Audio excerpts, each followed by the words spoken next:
नमस्कार दोस्तों, स्वागत है आपका। आज की बात आपके साथ खास मेहमान के साथ खास चर्चा में।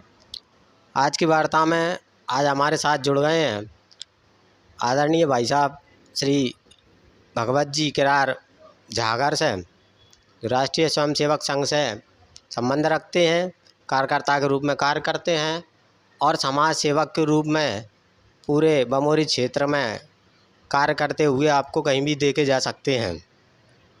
तो राम राम भाई साहब। जय श्री राम सुनील जी।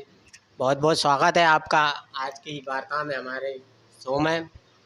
आपका बहुत बहुत धन्यवाद करना चाहूँगा मैं कि आपने अपना समय निकाल कर और मुझे समाज में ले जाने के बीच में अपना प्रयास किया।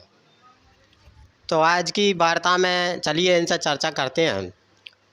तो इनसे चर्चा में जैसा कि मैंने आपको बताया कि ये समाज के बीच में जाते रहते हैं और समाज सेवक के रूप में काम करते रहते हैं। तो इसी वार्ता से संबंधित इनसे पहला प्रश्न पूछते हैं।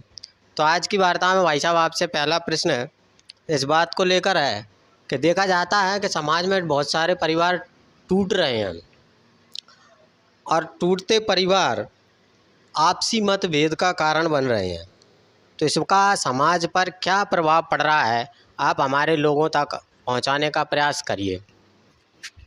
देखिए सुनील जी, आज के समय में आपसी सामंजस्य ना होना टूटते परिवारों की एक बहुत बड़ी विडंबना है जी। और टूटते हो रही परिवारों से सभी जनमानस को एक बहुत बड़ी हानि भी है। जी जी भाई भाई में आपस में बातचीत ना होना, जी जी पति पत्नी के बीच में आपसी सामंजस्य ना होना, जी माता पिता का अपने बच्चों के प्रति आपसी सद्भाव ना होना, जी उनके प्रति सम्मान कम हो जाना, जी जी तो ये एक बहुत ही गंभीर विषय है जी और हमारे समाज पर इसके बहुत ही दुष्प्रभाव देखने को मिल रहे हैं। जी।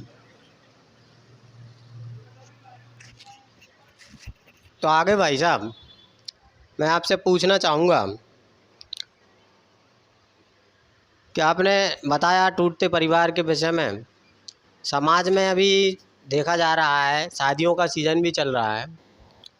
तो आगे मैं ये पूछना चाहूँगा कि शादियाँ आजकल शर्तों पर होने लगी हैं।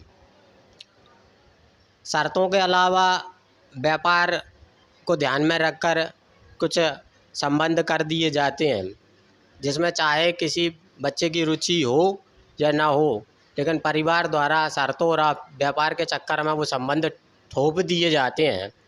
तो ऐसे संबंधों का समाज पर क्या प्रभाव पड़ता है भाई साहब? देखिए, किसी भी व्यापारिक समझौते पर या शर्तों पर बच्चों का संबंध करना उनके पूरे जीवन को एक तहस नहस करने का काम है। जी संबंध जो है वो आपसी सामंजस्य होना चाहिए। जी जी उसमें लड़के की लड़की की जी जी उनकी भी एक अहम भूमिका होती है, क्योंकि वो सारा जीवन अपना एक दूसरे के साथ में बिताने वाले हैं। जी अब आपने संबंध कर लिया किसी शर्त के तहत जी और जिनका शादी संबंध आपने जोड़ा है जी वो एक दूसरे से परिचित नहीं है, एक दूसरे की भावनाओं को समझ नहीं पा रहे हैं, जी तो फिर वो उनके लिए बहुत ही घातक सिद्ध होने वाला है। जी और ऐसे संबंध मैं सोचता हूँ ज़्यादा दिनों तक नहीं चलने वाले होते हैं। जी तो किसी की भी बेटा या बेटी का संबंध करने से पहले उन दोनों की जो सहमति होती है, जी मैं चाहता हूँ वो सर्वोपरि होना चाहिए, जी। क्योंकि उनको अपना जीवन एक दूसरे के साथ में बिताना है, एक दूसरे को समझना बहुत अच्छी बात है। क्या भाई साहब ऐसे संबंध भी परिवार टूटने का कारण बन सकते हैं? बिल्कुल 100%। अच्छा, कलह का कारण भी शायद ऐसे ही संबंध बनते हैं। जब उनको एक दूसरे की सोच समझ का ज्ञान नहीं है, एक दूसरे को वो समझ नहीं पा रहे हैं, तो ऐसे परिवार ज़्यादा दिनों तक नहीं चलते हैं और वो बीच में ही टूट जाते हैं। इससे हमारे समाज पर एक बहुत बड़ा दुष्प्रभाव जो है वो पड़ता है। मैं आपसे पूछना चाहूँगा कि आज के समय में देखा जाता है कि तनावग्रस्त परिवार एक तनावग्रस्त व्यक्ति के रूप में किस प्रकार घातक सिद्ध हो सकता है, इस पर आप विचार डालना चाहेंगे?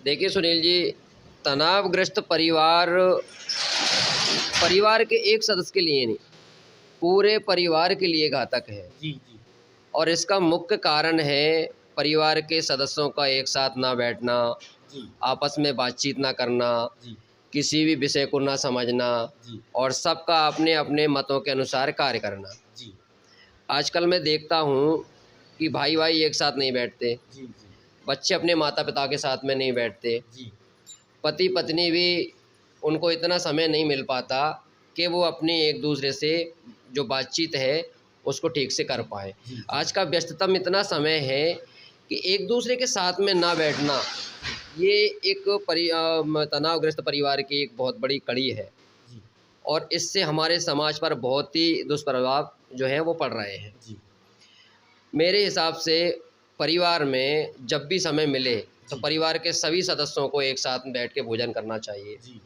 किसी भी विषय पर चर्चा करना चाहिए। जी तो उससे क्या होता है कि एक दूसरे की हमें गतिविधियां सामने आती हैं, उन पर पूरा परिवार विचार करता है, तो उनको हल करने का भी हमें एक रास्ता समझ में आता है। तो सबको सामंजस्य से बैठना चाहिए। इससे थोड़ा-सा परिवार का तनाव मैं मानता हूँ कि कुछ हद तक कम होगा जी और परिवारों का टूटने का मुख्य जो कारण है, वो आपसी तनाव ही है। अच्छा हम एक दूसरे की बात को नहीं समझ रहे हैं, जी जी अपने तरीके से काम कर रहे हैं, फिर उसमें घाटा हो जाता है, नफ़ा हो जाता है, नुकसान हो जाता है, तो हम दूसरे पर उसको डालने का प्रयास करते हैं और इससे एक ही सदस्य नहीं, पूरा परिवार तनावग्रस्त हो जाता है। तो भाई साहब, जैसा कि आज के समय में देखा गया है, बढ़ती सुख सुविधाओं और बढ़ते व्यापार, बढ़ते विकास में ये सारे काम हो रहे हैं, आपसी प्रेम कम हो रहा है। दूसरा मैं आपसे पूछना चाहता हूँ कि जैसे प्राचीन समय में भगवान राम और भरत आपस में जो भ्रातृत्व का प्रेम था, क्या वो आज के इस दौर में बढ़ते वैज्ञानिक युग में ऐसा संभव है? और संभव है तो किस प्रकार समाज को ये फायदेमंद हो सकता है, ज़रा आप इस पर विस्तार डालना चाहेंगे?